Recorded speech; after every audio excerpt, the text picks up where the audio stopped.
What's going on, everybody, and welcome to the Other Side of the Firewall podcast, where we talk about the latest and greatest in cybersecurity news, as well as we highlight those movers and shakers and glass ceiling breakers, those people of color who made it to the other side of the proverbial firewall. My name is Ryan Williams, and as always, I'm joined by Shannon Tynes. I'm back. What's up? What's up? What's going on? You show up, and then the other two leave. So it's just me and Shannon for this week. Unfortunately, Chris and Daniel could not make it, but we have some really good topics to discuss, as well as definitely tune in for all of the shenanigans on Friday's episode. So Monday, Tuesday are topics, Wednesday discussion, Thursdays Ask CISSP. I won't have one for this week, but I will have one for next week. I have an interview with Lynn Dom from WeSys already in the can. I just have to finish editing it. And then, of course, like I said, Fridays are everything else, movies, books, games, all that good stuff. But without further ado, I'll give it to Shannon. All right, everybody. So this article actually comes from yahoo.com by way of CNN. So they do that every once in a while with Yahoo. They'll reference other articles, but it's written by Sean Lingas. And the title of this one is FBI seizes websites that North Koreans allegedly use to impersonate American companies. So we actually went through this not too long ago. We were talking about this, about the North Koreans that were impersonating people to get into these companies, get legitimate jobs to these companies. Because, you know, remote work is all the rage now. Everybody wants it. You know what I'm saying? Am I right, Ryan? Right? I can't go back. You had to take it from my cold, dead hands. No, it was one of those things where North Korea was profiting from this. But the websites that they were using, there was 4 websites that were being used that were identified by cybersecurity firm SentinelOne, and they were North Korean fronts, and they've all been seized. So now when you go to the sites in North Korean and English, they say, hey, you've been seized. We're taking you down. No more of this. We ain't playing this game with y'all no more, right? Like it's coming to an end. But this was an interesting article because something that I read in here that kind of piqued my interest was that these scams they've been doing with this, like when it comes to this type of thing where they were impersonating the workers and cryptocurrency theft, were actually funding half of their missile program in North Korea. Now, despite what you may believe about North Korea and how they may not be up to snuff when it comes to their missiles that just fall into the ocean sometimes, that's a lot of money. Like they're making a lot of money worldwide doing that, especially with the cryptocurrency thing, right? Because that's gone up like gangbusters in the last 8 years, I want to say, for sure, 8 years. But it's been funding a lot of their missile programs. So for it to take a hit like that is a good thing, right? Because it keeps North Korea from making money that way. Now, mind you, they might have some allies, right? Your China's and your Russia's that may help them out a little bit more. But the fact that this got shut down like this, like I'm not mad, you know what I mean? But yeah, the front companies, like they were very good fronts because they were closely mimicking, you know, legitimate sites, right? It's one of those things where you have to be careful what you're looking at and paying attention to what you're looking at to see those different things, right? You got to make sure you're not on Microsoft.com or something like that. You know what I mean? Like it's not Microsoft, you know what I mean? Like things like that. They'll just do things to make them look very good. And they're getting better and better at it, right? Like there's tools out there to make it better, to include AI. So a better job of like the grammar. Like the grammar used to be a big telltale sign when it came to looking for things. Like that's not even proper English. I know a big corporation like this would not make such a mistake like that, right? But it's becoming easier and easier to do this, right? It's one of those things that it's going to come up in one of our later articles as well, talking about how AI is making it so much easier for people to recruit even, right? But yeah, this was one of those things where I'm glad to see it happen, but you got to stay on top of it, right? Because for these 4 that fall, it's like Hydra, right? Where one may fall, 2 will take its place. That's the way that these things go. But Ryan, what's your thought? Yeah, I'm glad that they're starting to crack down, and you know we'll talk about like it's kind of foreshadowing to another topic that's coming up in Tuesday's episode, right? What kind of baffles me is the checks and balances. So like when you are hired onto one of these companies, like there's a lot of verifying the W-2s and you have to submit passports and like there's a lot of HR that goes into the hiring process. So is it a lax within HR or are they just that good where they're able to fake socials and passport numbers and things of that nature as well when they go to verify, W-4 is what you have to do when you initially get hired on?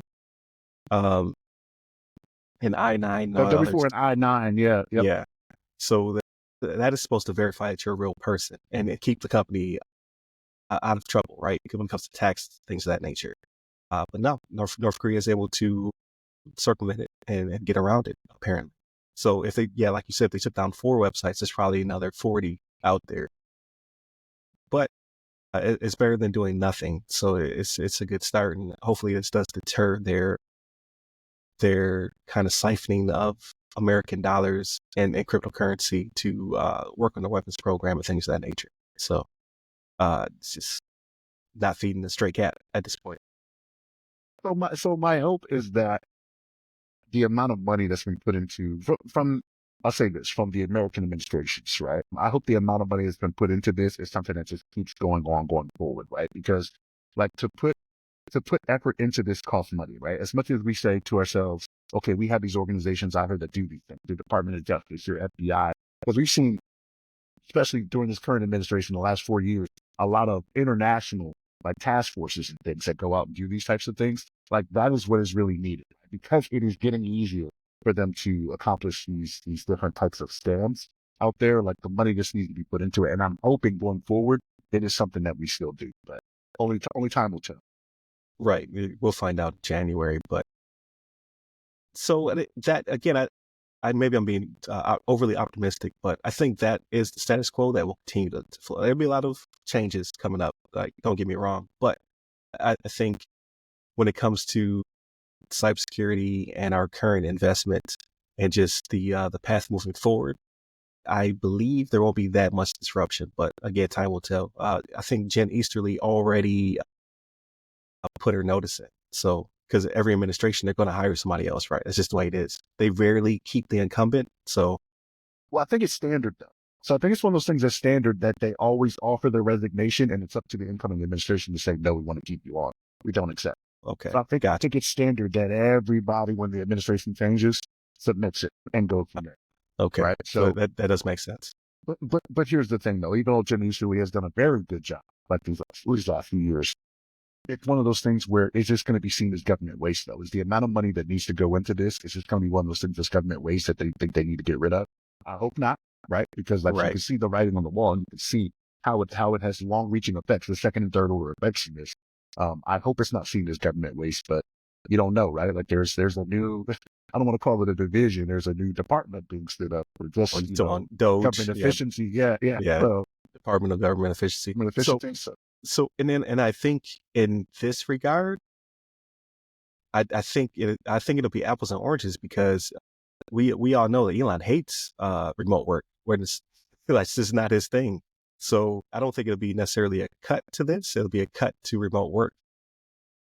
He's gonna return a lot of people to office if possible, which sucks. Like I'd be very upset if that were to happen. Not to get too, because I don't think that's politics. I think that's just work. Like no, I don't want to return to office. Count me out. But I think he's so anti that because he believes it to be fraud, waste, and abuse from his perspective, right? I think that may work its way into other systems. And that's definitely something in the government they look out for, right? The FWA. We had to take that training all those years, right? Like when we were in the military, it's like, fraud, waste, and abuse, how to identify it, what to do with it. So it's already in their wheelhouse to be like, yep, cut that. Right. Yeah. Because I worked for IG as part of my last assignment in the military. So we did a lot of that. So when you think IG, Inspector General, you think a lot of wrongful termination. You think of, I'm trying to remember what we called it. It's retaliation, but I forget, it's called something else. And then fraud, waste, and abuse, right? So yeah, it's already baked in, but we'll see. We'll see what they do with it. But retribution, was it? It's not retribution. It's not retaliation. It's reprisal. There it is. That's the term we use, reprisal. Yeah.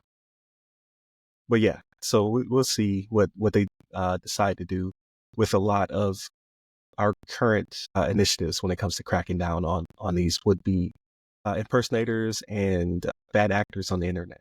All right, everybody. So this article comes from cyberscoop.com, written by Tim Starks. And the title of this one is Meta Cracks Down on Millions of Accounts It Tied to Pig Butchering Scams. All right. So pig butchering scams, right? So what this is just like when it comes to pig butchering, sorry for any vegetarians or vegans out there, but you got to have to hear about this, is fattening up the pig for the slaughter is pretty much what it is, right? And so what Meta has done is that there's all these accounts out there, and this is not the first time they've done this, right? And actually, this is one of the things that, granted, we're talking about Meta for this one. This is one of the things that Elon hit on as soon as he took over X as well, right? Was getting rid of these accounts that were pretty much kind of fake scam accounts that were out there or bots and things like that. But what they did, they took down millions of accounts that were linked to overseas scam centers, right? That were doing pig butchering. So what was happening was, you would have people that would get reached out to, and this, I'll go into this and then I'll give my opinion on this a little bit after, right? So what you would have was that they would reach out to somebody just out of nowhere, right? Be like, hey, your name was in my contacts. I'm just reaching out or doing something. Then what they try to do is they just try to befriend you, get in your good graces, right? And so while they're doing that, this is where they set you up, right?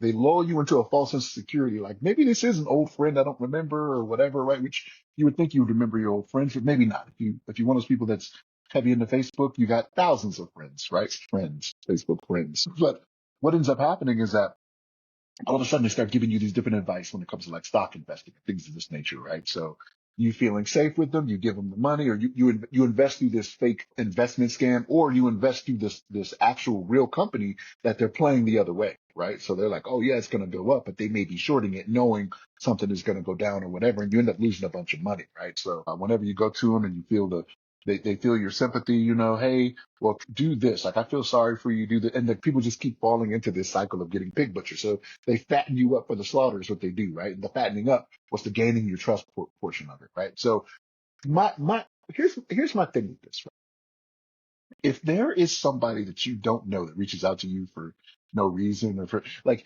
it's like Kanye's song Real Friends, right? Like not a lot of us have them, right? So like if somebody reaches out and wants something from you, I don't want to have to pay you $250,000 to get my laptop back from you, like Kanye says, right? Like don't fall for this. Like don't if there is somebody that's reaching out and you're like, I don't remember them or don't know them or anything like that, and then they start giving you unsolicited financial advice, like the best thing for you to do is to do your homework, right? Like if they're like, hey, I'm going through, let's say Charles Schwab or whatever, right? Just go to this website or whatever. Like, don't do it. Like it is a setup. You don't know the person. They're setting you up to be pig slaughtered, right? As this article talks about. But the point of it is that Meta got rid of a lot of these accounts, right? But here's the thing. What is Meta going to do differently to vet to make sure this doesn't happen again? Okay. Is this just going to be an endless cycle with them where they're just like, because they're as of right now, they're not charging anybody to get an account, right? Like you can go on and set it up however you want to, right? Now, where it may be a little bit different is that I know that with Google, right? Like with Gmail, they started going through this thing to where they're starting to kind of go through and not shorten their list. What am I trying to say? Call their listings of unused email accounts, right? So I don't know if you guys have seen this out there. Gmail, like if you haven't used it for 2 years, I think 2 years is the time frame for it. They're like, yeah, we're getting rid of those accounts, right? So people That's that smart. may be Yeah. using them for this, yeah, exactly, right? And like Gmail's like one of the most popular ones out there, right? So if they're getting rid of these accounts, and I want to say December is their deadline to where they're like, hey, it's going to be cut come December. You don't have that for you. But again, what's keeping you from signing up to a new account? Like what's keeping you from doing this again for 2 years? Is Google going to get rid of the account in 2 years, right? Like, is Meta going to start doing better vetting to make sure do you have to provide more information or something like that, which is dangerous in itself. Like people are able to give a lot of information.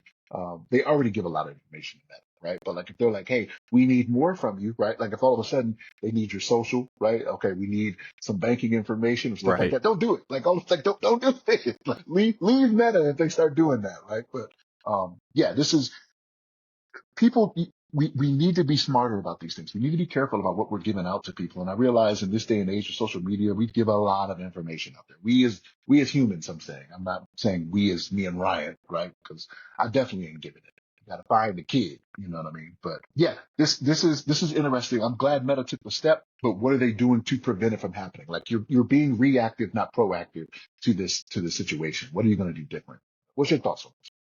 No, I think you're hitting it the nail right on the head when it comes to their being very reactive. At least they're doing something, but I think there has to be a piece. I disagree with you a little bit with them taking a little bit more information, only because LinkedIn is doing something similar where they verify you by government ID. And that's kind of iffy, but not really, right? Like you can do a lot with a driver's license and driver's license number because it's not public record to my knowledge. However, I think it's a step into determining if you're a real person. It kind of goes back to our last episode with the verification for your W-4 and I-9. My only fear is that because they're such a large company, a breach of that magnitude could be pretty like terrible. You know what I mean? Like if you were to target a small business, small to medium sized business, you'd only get so many of those IDs. But if you were to target a Meta, which has billions of accounts, you would have, you'd be spoiled in riches. Or local governments, like we have seen happening, right? So like Right, local exactly. governments like have the DMV, right? Like so people are getting their driver's license from their DMV. All of a sudden you got that information once it's hacked, right? And it may not be the city of, Miami or whatever, but that's a lot of people down there that you can get that information. No, and that's very true. However, so it's kind of like how much of your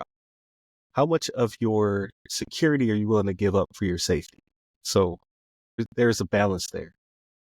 So there has to be something to be done at some point in social media. The business of social media, they're gonna have to do something to verify real people, because it's not just bots on LinkedIn, or not LinkedIn. I'm sorry, not just bots on X or Twitter, whatever you want to call it.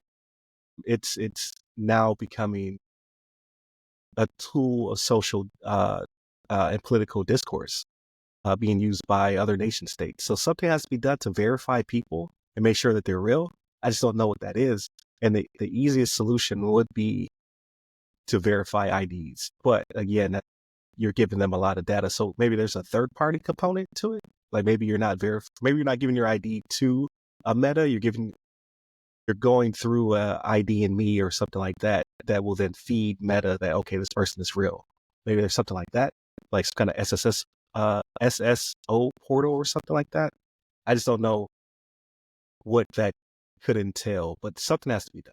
So in the case of Pig Butcher, I was going to say shout out to Mike Ware. So Mike Ware brought this to our attention first, either earlier this year or was it late last year? I can't even, this year's flew by. I think it was earlier this year.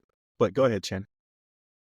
So even with SSO, right? Like with single sign-on, like it is a convenience to you to where you don't have to keep doing it for everything. But again, you leave yourself open for that one-stop shop thing, right? So like you only need to get to one thing, even though you use it to access five different sites or whatever it may be. That still could be an issue in itself, right? Because we say it all the time. Nothing is 100% non-fallible, right? Like you're trying to limit the risk. You're not going to eliminate risk, right? So like even with a single sign-on company, you have to hope they're doing their part, right? Like we've seen it to where the password wallet companies have been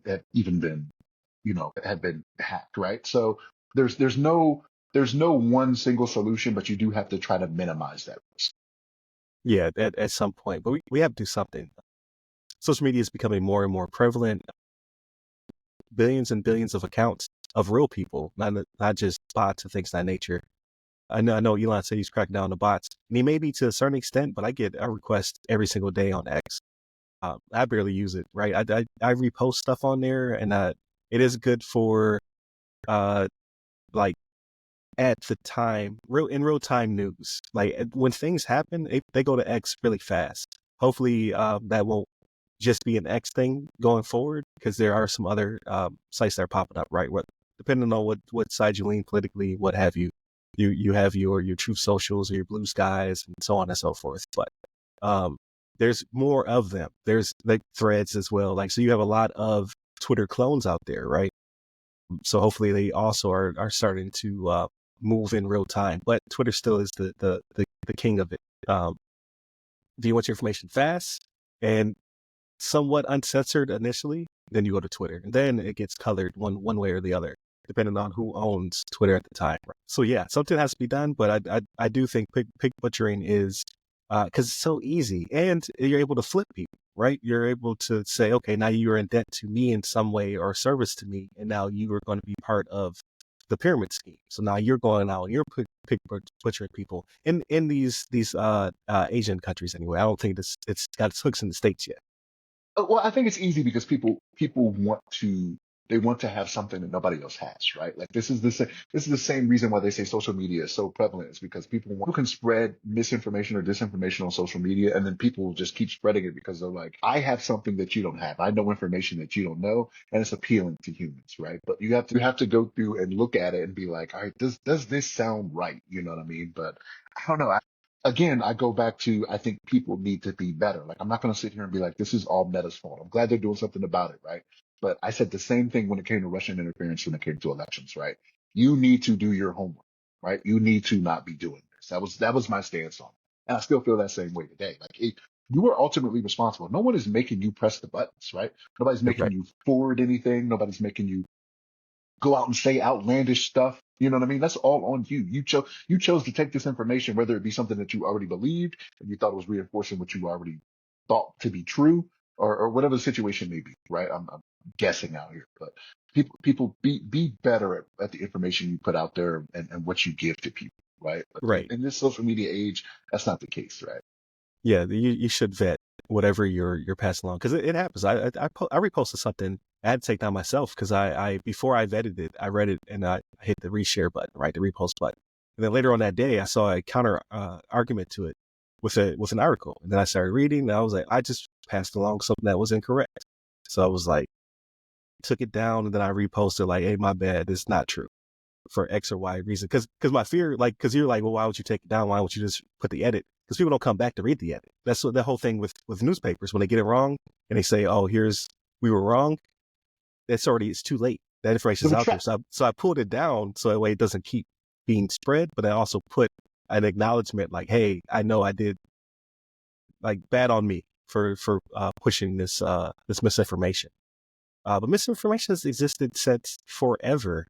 I think what separates us now from the past was, I mean, back then there was only a handful of papers and a very large population of illiterate people, so they weren't reading it anyway. So now we're very literate, and there's a paper for almost every single person.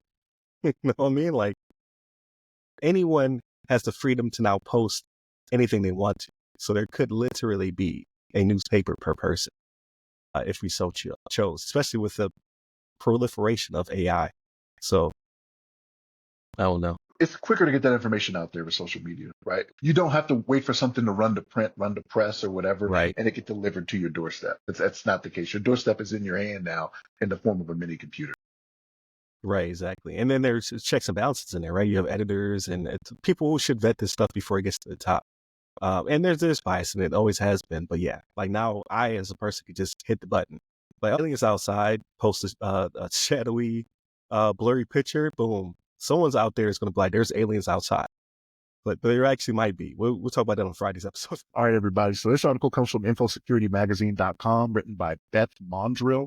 And the title of this one's Ransomware Gangs on Recruitment Drive for Pen Testers, right? So just like with everything else, just like with anybody else that's developing something, you need to make sure, your ransomware is airtight, right? Or as tight as it can, right? So what ends up happening here is that they talk about RAMP, right? Which is really RAMP 2.0, I want to say, because RAMP was shut down.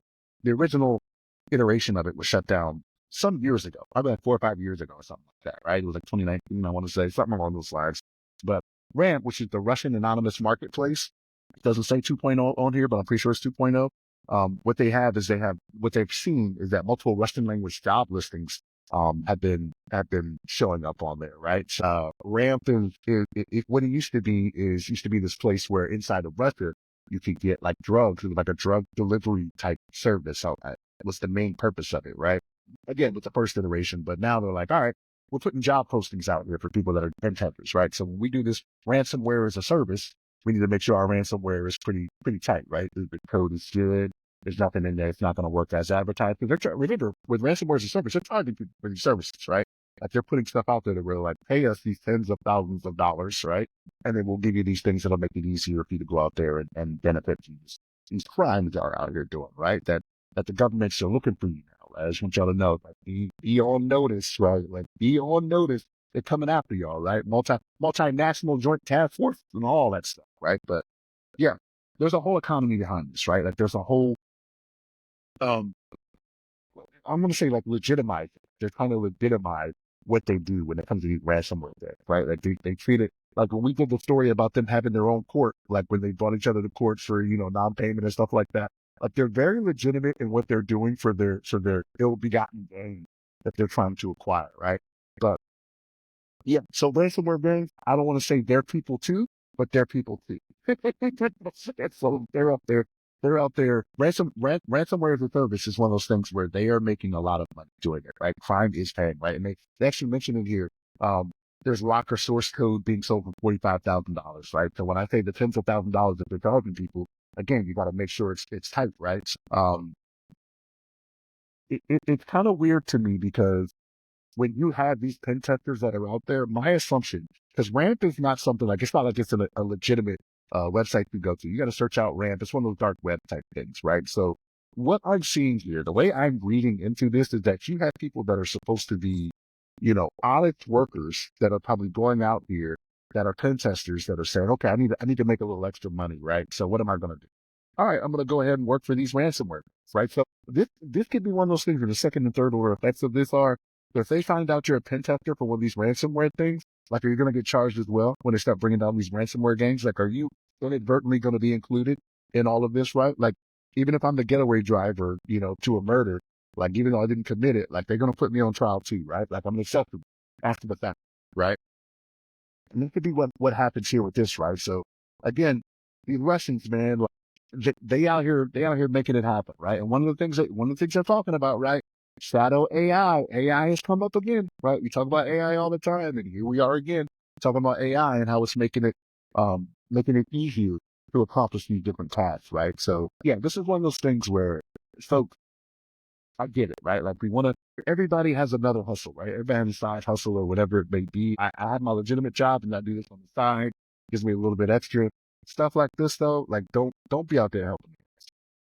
You're going to get caught, right? They're not your friends. They only care about what you can do for them. You're a number to them, right? So just be on the lookout, folks. Like, if you have to, first off, if you're going to ramp, you already know you're doing it, right? You've already done wrong there anyway. So when they shut this version of Ramp down, right? Like, when this one happens to you for this Ramp 2.0, just know you're going to get caught. All right. But Ryan, what's your thoughts? Yeah, they're always so clever. Like, I hate to give them their flowers, but they do a really good job of retrofitting or bending real practice into nefarious things. It's like, okay, well, now we have a marketplace where we are able to source and hire legitimate pen testers to then do our bidding or do whatever it is. And this is probably one of those situations where your part-time gig probably pays more than your full-time gig. So there's this temptation to do this full-time and you're going to jail. So don't do that, right? But I think even more importantly, it's, I don't know, like, there's a really weird duality here where it's, if you hired these people to do legitimate jobs and you made them full-time and gave them benefits and all the other stuff, they would do it for legitimate reasons. They would be legal in this regard. That they're seeking out this nefarious activity, this side hustle, is because either, in my opinion, would be that they're not getting paid enough, they're not able to find enough employment. Because why risk your bread and butter? Because if you get caught, you will be banned from doing this type of activity legitimately ever again, right? Like, a lot of these certifications and bodies that hire you have a code of ethics where you can't be playing both sides. You can't be a bad guy and work for them. Probably ever, right? Like, most people have a ethics clause within their HR policies. So you're dabbling. So maybe it is that you are being greedy, but I think for the most part, for this marketplace to thrive, it has to be people who are seeking employment because they don't have enough legitimate opportunity. Would be my personal opinion. Because why would you play with the fire? Like, some people will play with the fire, but most people can live through others vicariously and say, nope, that's not, that's hot. I'm not going to go touch that. Maybe these pyros just want the excitement, right? Like, so maybe they're sick of doing their day to day, right? They're like, oh, yes, okay, I'm doing this for my company or whatever. And you could be onto something where it is paying more, right? Like, I get it. Like, it's one of those things Probably, where, yeah. like, It's this side probably hustle. 3, 4, or 10x compared to what they're doing the same job and getting paid much more to do it. I don't know, man. And the ethics thing, the code of ethics things you bring up is pretty good too, right? Because, like, yes, that is 100% true. Like, when you get these certifications, like, it's one of those code of ethics things that you probably just read through like it's a EULA, right? You're like, okay, yeah, I won't do any of that. You don't know what you won't do, right? Until you didn't read, right? So, like, you out here inadvertently doing it, but you signed saying, yeah, I accept, right? Because now I have the certification that I can put on my resume and go out there and do all these different things. Yeah, man, this is a slippery slope. But again, if you were on here looking at this job posting, you already started off wrong. You went to a site Yeah, it is not. I'm not it's saying not legitimate. yeah, they're not tricking you into a fake job Right. advertisement Right. in this way, right? You don't think Your, you're working for a legitimate company. yeah, your eyes are wide open. You know. Yeah. Yeah. I'd like to quickly go over the shadow AI topic of the article, right? It makes you put on my consultant. If you do not have an AI acceptable use policy or some kind of something to warn your employees that, hey, we need to vet whatever you're using to do work, whether it be you're trying to put this thing in production or you're feeding it, our IP or other people's PII, PHI, things of that nature. Like, you have to have something that's going to protect your company from people inadvertently spilling data into these LLMs. There it is. You have to have something. It's something as simple as a one pager to protect yourself and to, like you said, eyes wide open, right? Like, you need to let your employees know that it's not acceptable to be using something that's not vetted. Because in this case, you saw that body cam, right, Sonic, Poe, PQ, and a bunch of others where they have security holes in them because they're of the use of AI applications. So there's a ton of them, but there's only a handful that have been vetted and are constantly being patched and looked over by billion-dollar, trillion-dollar companies, so on and so forth. So if you are not protecting yourself, you're at risk, right? Either you accept the risk, you mitigate the risk, or you transfer the risk. You are accepting risks by not having an AI acceptable use policy, and then enforcing it on your employees, in my opinion. So, yeah. And it becomes a data privacy, right? Like, which we talk about all the time, right? We just talked about it with Meta Crackdown, right? Like, your data that you have to possibly give up to further vet, these accounts are going to be doing are legitimate. Data privacy is a big thing with this, to where it's like, with all these holes in here, they're going to get access to things that you didn't want them to have access to, right? Like, that was not your intention when you started using all these lesser known, I should say, LLMs, but that's what you're getting yourself to. No, absolutely. So yeah, if you need help with that, I know a guy, Ryan Williams, over at Ram Cyber. Hit me up, LinkedIn. I help you write the policy. So Shannon, how was your week? Man, I was sick this week, so hence me missing last week's episode. I was sick this week, but I did more. It was more of the TV watching me than me watching the TV. You know what I'm saying? So it was more of, let me turn something on and then lay down. You know what I mean? But no, it was an okay week. Besides that, there was some stuff I was watching. So I started watching this show. It's called The Day of the Jackal on Peacock, right? And it's got Eddie Redmayne and the female lead actor, something. She's been in other stuff. I can't remember her name. But I don't know, man. I'm like 1.25 episodes in. And I think for me, I don't like British, British based, movies, I guess you would say. Like, it's like kind of like a spy thing. So like, I'm guessing this guy, the Jackal, is a renowned assassin. I guess they're going to get to that at some point, right? But he like it. And this is where they get me. They always start out like gangbusters. Like, when it starts out, it's just like, oh my God, that was awesome. Like, Well, it's this, flying. Yeah. this dude took a shot that the lady from MI6, she's like, that's impossible. Like, when she saw where it came from and how he did it, she's like, that's impossible. She's like, the longest recorded is this many meters. Like, he was beating it by over 1,000 feet for the shot that he took. And it was amazing how he did it. Like, there was a tunnel to it, right? So, like, he got this person to go to this certain place by, getting at one of their family members, set them up. He knew where they were going to be at the location set. So I was like, okay, this is starting off really good. And then it slows down. And then it's just like, okay, why are we at this point? You know what I mean? Like, keep going with more of that.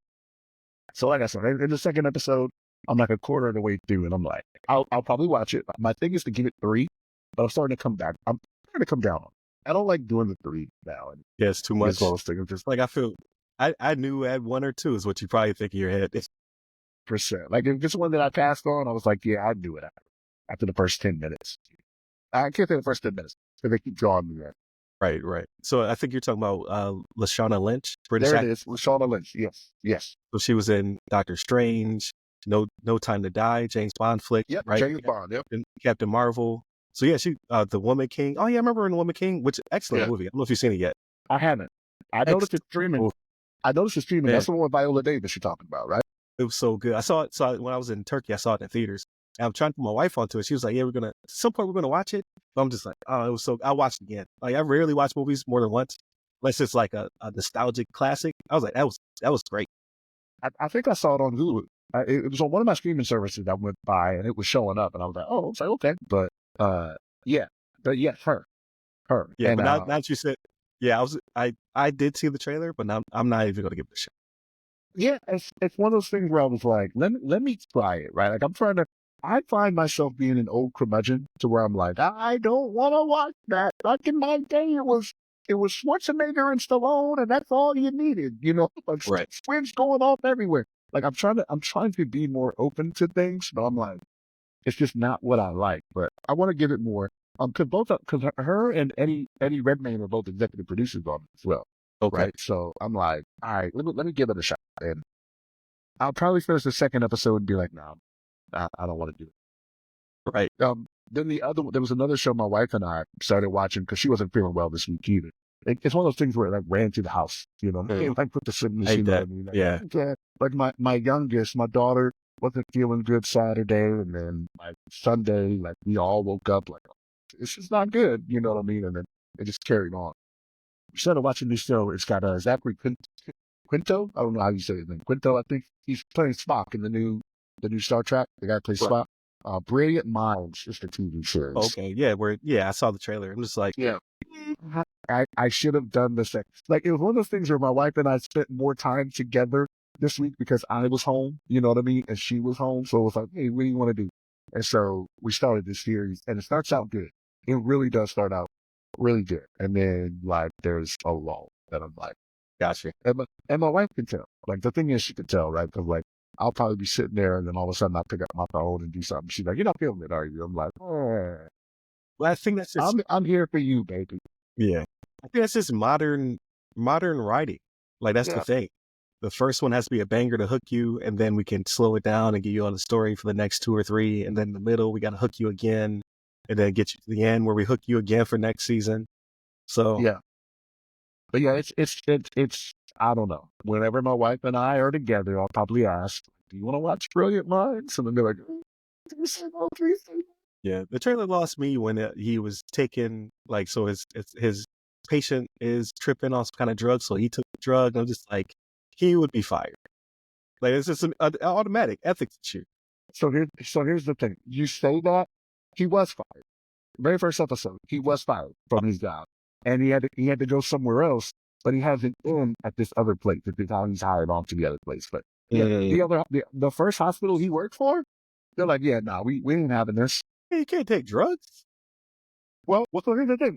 That one happened at the new place, at the new one. Oh, okay, He did, gotcha. he did something different to get fired from the first place. But again, that was in the first episode, and that's how they hooked you. I'm like, oh, yeah, okay, all right, what's he gonna do? So Okay, yeah. So no, you're 100% correct in that. Yes, that got him fired. It's like House, right? Like House would have been gone. Like there's no way he could have okay, lasted for those 7 years or whatever how right. long the show were. You a dope fiend, as Judge Joe Brown was saying, Yeah, yeah, yeah. working at a hospital. No, If it was madness, you're automatically a crackhead. It don't matter what the right. drug is. You're smoking weed. You're like, yeah, yeah. That was good. Yeah, no, it was one of those things where it's like, my wife and I were just together. We watched it. It was so. We continued watching, and another one I'm not feeling is called Dr. Odyssey. I'm like, I don't know if network TV is really for me when it comes to the drama stuff. Like, I would not watch this on my own. Like I said, it was something me and her were together, and like, I know the stuff that I watch is not really for her, and the stuff she watched isn't really for me, right? So that's why I have so many TVs in the house, right?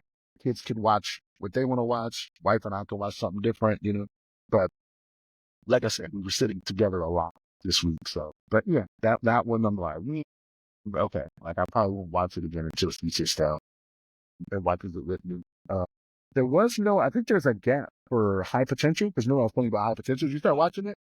Did you start watching it? I didn't progress yet. Okay. I've been doing a lot, so I've not been sick. But anytime I sit on the couch, I fall asleep. It's been the past couple weeks. I've been taking so many cat naps. It's ridiculous. So You are sick. Your sickness is called AIDS. man, listen, it's so frustrating because I'll then wake up and I'll be on episode 3 or 4 or 5 of the series that just started. I'm like, Yeah, so frustrating. yeah, man. Playing a little bit of Madden, man. So like this week they did that whole thing, and you pointed it out to me, and I had seen it not too long before you put it out to me about the whole Barkley backwards hurdle thing Yeah, they added to the game. yep. Yeah, and I'm like, it was an amazing play. Don't get me wrong, right? And the fact that Madden put it in there, that's cool. I need you to fix these other glitches you got in. Because like Right. every time you do an update, the game reverts back to the old stuff that people hate. I'm like, are we back to balls going through hands again? Like you guys were good like the first It's week. their engine is trash. They Yeah. have to take a break. But what I think is going to happen is they're going to take the college football engine because everybody raves about it. Like that is actually a good game. I think people like the environment. Yeah, I was gonna say, well, okay, I see what you're saying. Like the aesthetics are what are capturing people, not necessarily the gameplay mechanics. Because I have not heard any complaints about weirdness, like people jumping 10 feet high and balls going through hands. So I was just like, just take that one and then throw on the NFL aesthetic. I make it sound too simple, right? Programming, just copy and paste, done. Save as Madden.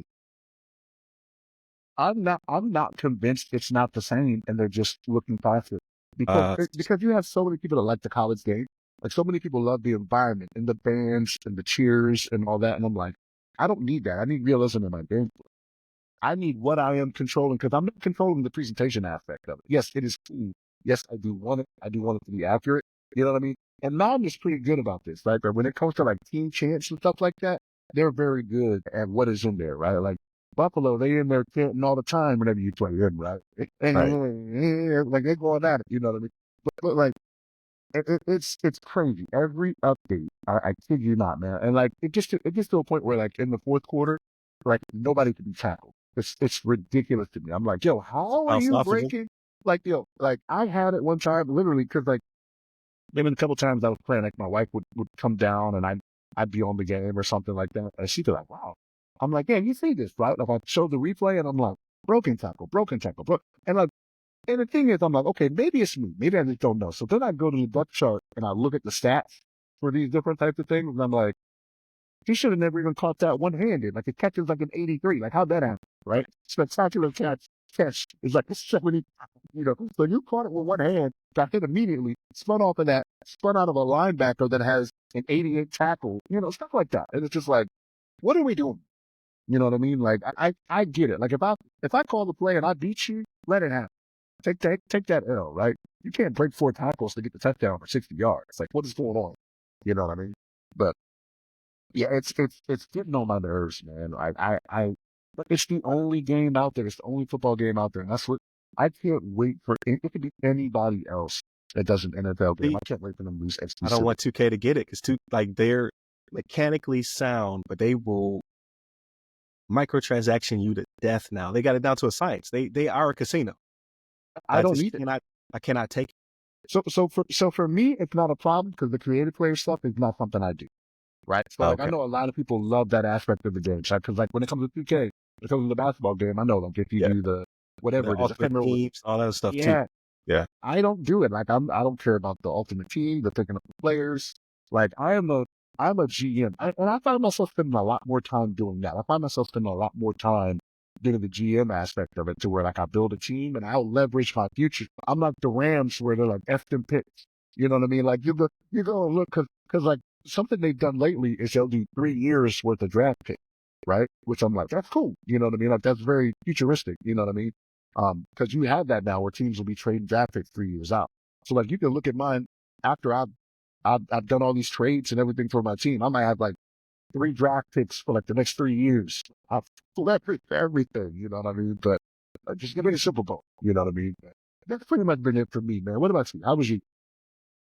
Pretty good. But so I wanted to circle back just real quick on college football. I just saw a stat that's ridiculous. Did you know? Because there was $100 versions for you to play it a couple days early. So I'm cool with that. Like it sounds counter. Like I'm going to sound like a hypocrite. But here's my thing. I don't want downloadable content. I don't want microtransactions. But if you want to charge those people who want the game early extra $30, and that will somehow satiate you, cool. It won't be me. I'm not going to pay for the extra because it's probably broken anyway. So I'll wait, let them beta test it, and then give it to me. $100 version. They sold 2.2 million copies of it. So it might actually be the #1 selling game of the year. And it came out during the summer, right? That's how desperate people were for college football. Yes. Like 2.2 million copies of just early access. So you got to think, what about the regular copies that were sold? Free. EA made so much money. And they paid the kids, which I appreciate. It wasn't a lot, but you had to pay every single kid on the roster. So I think it was like the equivalent of $600 per kid or something like that. It was and a copy of the game.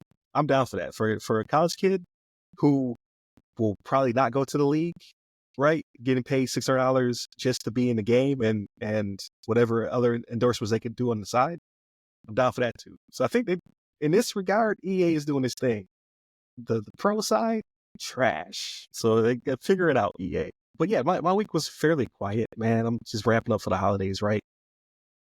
Doing a bunch of research in the books, mostly catnapping. Every time I open a book, every time I crack a book, sleep. I'm starting to think that there's tranquilizers in the pages.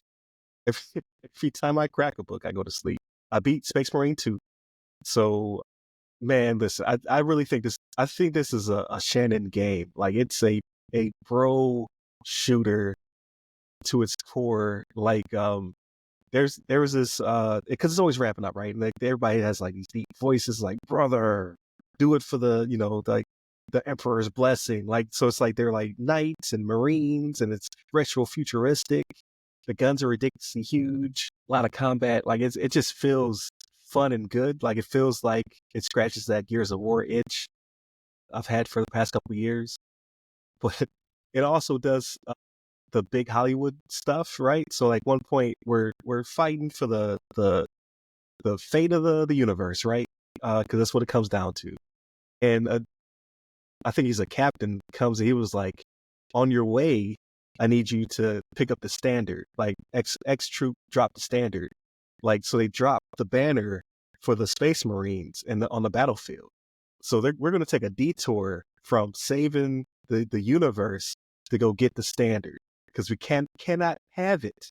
And it's epic. Yeah, it's epic. We get to it. We're on a pile of dead bodies. He's holding the standard in one hand. He's pulled out the humongous pistol in the other.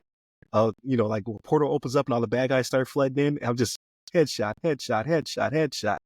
It's just so epic. The music is swelling. I'm like, this is definitely satisfying that itch. I'm like, this. I will play Space Marine 3. You got a fan now. I'm a Warhammer 40K fan now. So, and there's rumors of a movie being made. It's a long time franchise, so it's been long overdue. And a Henry Cavill wants to be in it. So I'm like, okay, you get Henry Cavill, you get Batista, you put them in giant mech suits. I'm down for it. I'll go to the theater and watch that. So I got a question. Is Henry Cavill like a really big video game guy? Because I know with The Witcher, he was very, like, he didn't continue with it because they weren't keeping true to the source material or something. Like, yeah, what was the deal with that? It was also shooting. Like, he was having conflicts with shooting some of the Superman stuff with it too, or something like that. But yeah, they veered off. Like, I'm not a big Witcher fan anyway. Like, I never got into it. It's high fantasy. I'm a big sci-fi guy, so I usually don't play those games. I might play Witcher 3 because it's still considered a standard, like a classic standard in gaming. So I may one day, but I looked at it. It's like Assassin's Creed. Like all them question marks and icons pop up, and I'm just like, I can't take it. My OCD is like, nah, because I have to go to each one of those things. I have to. But yeah, he's a big game nerd. Like, they show him break down his PC. Like, he has a YouTube video where he pulls out his PC and he's breaking it down, upgrading parts and stuff like that. So you gotta think Superman. So he's humongous. So it makes the computer look extra small. He's in there tinkering around with it. So he's a big nerd. So it's pretty cool. Yeah, but that Superman money probably built a really good PC though. Yeah, exactly. He's got the best of the best. But yeah, he's the one who asked to be in Warhammer 40K. So like he's like bringing things into like, and he's breathing life into certain genres and certain games. So is he gonna be a producer as well then? Like when he does stuff like this? Like I'm Maybe. curious. Like I don't know. Have more set. Because if he's the producer, then he can dictate the direction better. Right, right. Make it more authentic or whatever. But yeah, I like it, man. Like I think he's doing a good job in that field. Like keep it up. What else? We talked about the Pope's Exorcist last week, so I watched that. One of the best horror movies in a long time. It was coherent. It was well acted. Special effects were off the chain. Like That's the Russell Crowe, right? yeah, I was I really surprised. I've seen that, and like I didn't mind it, but a lot of people were not fans. It was okay. Yeah, a lot of people were not fans apparently. Because usually they're either they get dumb or they get incoherent, and I still watch them. I like them. I like those type of movies. But this one, I was at the end of it, I was like, it's really good. One of the best of that genre, right? So I was like, I'd watch a sequel if they did one. Which I don't know if they maybe could do a prequel. I don't know. But yeah, turn that into a franchise instead of and I watched the Annabelle stuff, but there's too many of them. Like you gotta curb that one. Like you got Annabelle and the Nun too. Like it's a humongous cinematic universe of scary movies that all tie into each other. It's getting kind of those all tie into each other. Yeah, they all touch each other. Yep. Really? Okay, I was not aware of that. And they're good for the most part. Don't get me wrong. There's just too many of them. Like I'm missing. I got gaps. I'm just like, there's just too many of these movies popping up. It's like the kind of like, so what is it? It's The Conjuring, right? So The Conjuring, Annabelle, The Nun, like that's a whole universe to itself. Annabelle's the doll, right? The haunted doll. Yeah, because so if you watch The Conjuring, there is a husband and wife that are like mediums. They go into houses and one of the houses had Annabelle doll in it, and they had the painting from The Nun too, and like they become spin-offs of this franchise. Sometimes they come back in those movies as well. Shout out to The Nun 2. That was actually pretty good though. Like The Nun 2 is better than Nun 1. I'm not gonna lie. Because Nun 1 was incoherent. Very rarely do you have a sequel that does better than the original. Like, that's very rare. But I like Nun 2 was much better. And it was actually had a lot of good scares in it too. But I digress. I'm off. Where was I going with this? Oh, so yeah, I watched Pope's Exorcist last week. Yesterday I watched the new Bad Boys show on Netflix. I don't know if you've seen it yet. Did actually, you know what? Yes, I did. I forgot about that. I did watch that. It's really good. I stopped at the new one. It's not as good as the other ones. It's like missing something. But action wise, I thought that they did it because they do this thing, right? Like nowadays, they like to top themselves, right? So they're putting the camera in new places. Like I swear they just stuck a camera onto guns. Sometimes they're just running around with cameras. They did because Will is doing that. Like it flips even because like it's like a first person shooter game. Okay. So my wife and I were watching it, and she's like, I don't like that. I was like, yeah, it's like a first person shooter game. And then the camera flips, and it's him, and you see him doing the something. I'm like, okay, I don't like it. I liked it the first way. I didn't like it. Right. I did watch that, but I was kind of like, and here's the thing, right? Like, and picked up on them. I don't know if you saw the Michael Bay thing yet. Did you pick up on the director? Yeah, I'm 20 minutes from finishing it, but I think I did. Was it when he was backing up through the street? The guy, no. He was like, I can't die. Yeah, and then the guy in the Porsche, the guy that was okay. It looked like the original Porsche from the first Bad Boys. It looked like, but yeah, that blonde guy that he hits the car and he's talking to him like it was out of nowhere. I was like, I think that's Michael Bay, and I had to look him up, and I was like, yeah, that's him. I showed it to my wife. I was like, yeah, it's him. But I don't know, man. I was not as thrilled with this one as I was the other one. The third one I really liked. I don't know why. I don't know if it was because of the story and what they had to do, but I did watch that. That was one of the things I did. I didn't finish it because again, I was all into it and then lights out. So I got to go back and watch the last 20 minutes. So here's the thing though. It just feels like they have just they need a little bit more story. It feels kind of like the first three were more like the first Fast and Furious. And this one is more like the new Fast and Furious, where it's more the action than the story. It's got it gets a little incoherent. It's like, how is he holding that upside down, holding the rope? I was like, It gets weird. Like you hit that on the head, man. Like it's like, I don't understand how you got to this point. Cause like there's the part where Martin, like when he is, has his thing and he sees a certain, incident or whatever it may be to where, did I do that? I'm sorry. I saw the thumbs up. Yeah, the thumbs up. Yeah, but that part I was kind of like, I don't know about that. And then he comes out and like his whole what he has been the last three movies has changed. He's like, nah, it's not the thing. Like I can't die, blah, blah, blah. And I'm like, I don't know, man. But like when you watch the last 20 minutes, like he come, you'll see. That What's doesn't that circle? doesn't that doesn't last the whole movie. He's like, I can't die. Like, it doesn't. So I'm not giving a spoiler to where anybody died or Right, right, right, right. the way he feels changes. But yeah, I did watch it. I would like to see a little bit more story too. And I know that's crazy for me to say because I'm always like, just shoot them up or It is whatever. a little loose, where it's Yeah, just like we're focused more on over the top action or what yeah, have you. But I'm still enjoying it. It's still a fun ride. Um, it's on Netflix, right? I didn't go to theater to see it, so that gives it a little bit of sway. It's kind of like watching the fight. It was on Netflix, so it's just like, man, I didn't pay pay-per-view money. T-Mobile pays for my Netflix, so it is what it is. But I feel like before I land this plane, I gotta talk about it. I got the uh, PlayStation 5 Pro 30th anniversary limited edition bundle. That's a mouthful. So I got one. I got it the old-fashioned way. All I did was log in. I popped up in the virtual queue, and then when I went to check out, it was still there, still available. So I bought it. So very boring. I know. My console is number 11,483. They only made 12,300 of these bad boys, and well worth the money. Like I know a lot of people are like $700 for a console is a bit expensive, and I get that because it doesn't have a disk drive, it doesn't have a stand. It's like you're just getting the console, and it's only so much better than the original. But this bundle, they threw in a DualSense controller. Everything has the custom colors. It's obviously numbered and etched.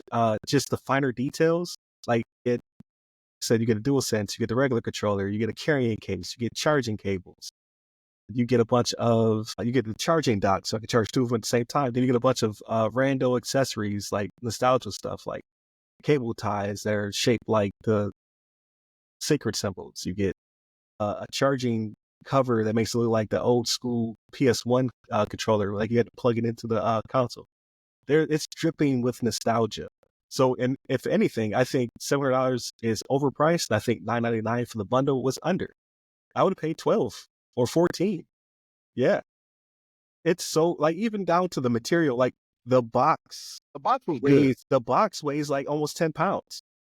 The box was cool. Like I saw the little bit of your unboxing that you did when you sent it to us, and I was like, wow. I was like, that is cool. They stuck their foot in it. So like the whole pricing structure is kind of weird, and it's 2 terabytes, right? So you get in a whole extra terabyte and some change because the original only had 800 um gigs was the because it was custom storage at that time. So you get a lot for $9.99. So I'm kind of I feel bad that there weren't a lot of them. A lot of people who wanted it could not get it. I did a whole unboxing, so the 51-second version of it is on YouTube now. That's about 1,000 views. But the video, I thought I was going to work with somebody, send it to him and have it done. I put out a bid. He bid, and then his counter was 10 times what I originally bid. So I'm going to do it myself. Expecting not to look as good, to not be as polished, and for it to not be as done as quickly as I thought it would be.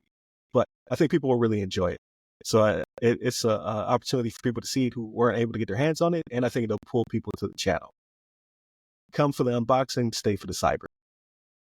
We'll see how that goes. Probably be like a good 15-minute video, 15 to 20 minutes. So definitely check that out. But yeah, he wanted $20 a minute or something like that.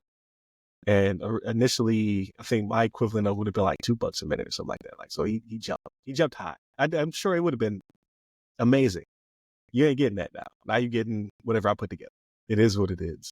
But definitely check out that when you come back, or I'll put it in the newsletter as well. Like once it's done, I'll put it there. But yeah, that was my week. So all the websites that go by our name, the other side of the firewall, the other side of the FW, ask the CISSP or ramcyber.io. You hit me up personally, I'm at RyRy Security Guy. That's RYRY Security Guy. You can find me on all the social media platforms just about, but LinkedIn is where I'm most active, so definitely hit me up there if you have questions or you want to talk. And then if you need a little consulting, I'm your guy. Hit me up. I'll help you out. Like we talked about the AI acceptable use policy. I got you. Stay safe. Stay secure.